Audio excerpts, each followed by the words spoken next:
Hi, my name is Dennis Steele, and I am a Field Safety Coordinator for the Coldwater Board of Public Utilities. And today we'll be reading from The Wonderful World of Oz, Chapter 22, The Country of the Quadlings. Chapter 22. The four travelers passed through the rest of the forest in safety, and when they came out from its gloom saw before them a steep hill, covered from top to bottom with great pieces of rock.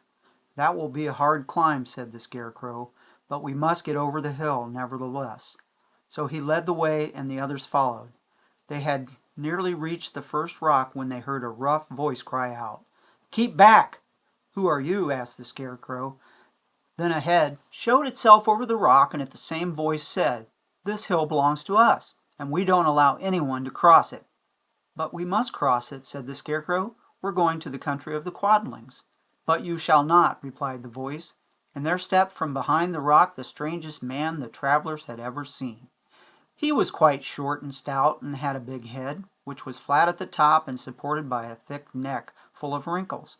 But he had no arms at all, and seeing this, the Scarecrow did not fear that so helpless a creature could prevent them from climbing the hill. So he said, "I'm sorry not to do as you wish, but we must pass over your hill whether you like it or not." And he walked boldly forward.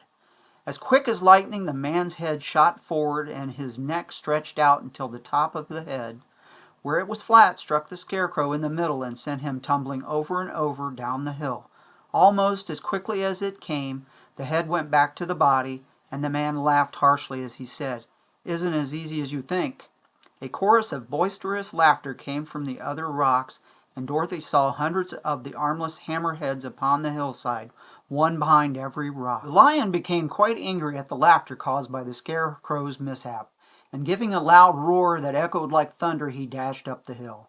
Again a head shot swiftly out, and the great lion went rolling down the hill as if he had been struck by a cannonball.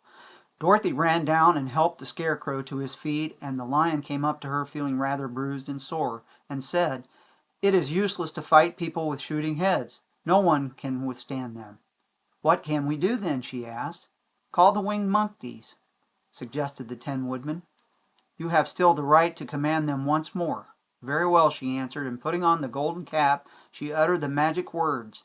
The monkeys were as prompt as ever, and in a few moments the entire band stood before her. "What are your commands?" inquired the king of the monkeys, bowing low. "Carry us over the hill to the country of the Quadlings," answered the girl. "It shall be done," said the king. And at once the winged monkeys caught the four travelers and Toto up in their arms and flew away with them. As they passed over the hill of the hammerheads, yelled with vexation, and shot their heads high in the air, but they could not reach the winged monkeys, which carried Dorothy and her comrades safely over the hill and set them down in the beautiful country of the Quadlings. "This is the last time you can summon us," said the leader to Dorothy. "So goodbye and good luck to you." "Goodbye and thank you very much," returned the girl, and the monkeys rose into the air and were out of sight in a twinkling. The country of the Quadlings seemed rich and happy. There was field upon field of ripening grain, with well-paved roads running between, and pretty rippling brooks with strong bridges across them. The fences and houses and bridges were all painted bright red, just as they had been painted yellow in the country of the Winkies and blue in the country of the Munchkins. The Quadlings themselves, who were short and fat and looked chubby and good-natured, were dressed all in red, which showed bright against the green grass and the yellowing grain. The monkeys had set them down near a farmhouse, and the four travelers walked up to it and knocked at the door. It was opened by the farmer's wife, and when Dorothy asked for something to eat, the woman gave them all a good dinner, with 3 kinds of cake and 4 kinds of cookies, and a bowl of milk for Toto. "How far is it to the castle of Glinda?" asked the child. "It is not a great way," answered the farmer's wife. "Take the road to the south, and you will soon reach it." Thanking the good woman, they started afresh, and walked by the fields and across the pretty bridges until they saw before them a beautiful castle. Before the gates were 3 young girls dressed in handsome red uniforms trimmed with gold braid, and as Dorothy approached one of them, said to her, "Why have you come to this south country?" "To see the good witch who rules here," she answered. "Will you take me to her?"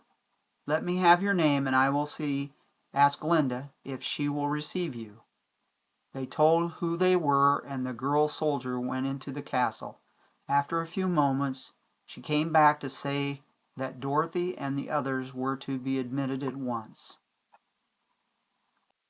Just like in the chapter 22 of The Wonderful World of Oz, they were talking about the different signs at the gates and the different colored built homes. Well, we do the same thing in safety when it comes to signs and symbols. We use different colors and different signs to show a danger or something that could hurt you. So this one, as you can see, says caution, keep out, authorized personnel only. And if you see it's yellow, background black, and it shows the stop. It's got his hand pointing out to say stop. The next one, it's the same, it's a warning. It's orange. And it says shock hazard, and you can see the little pictogram showing the person getting shocked. And then the last one I have is a danger. And the danger one is hazardous voltage. And it says keep out, and you can see the same thing. But all these different signs are out there to help protect the workers and to help protect the public so they stay away from these dangers. Thank you.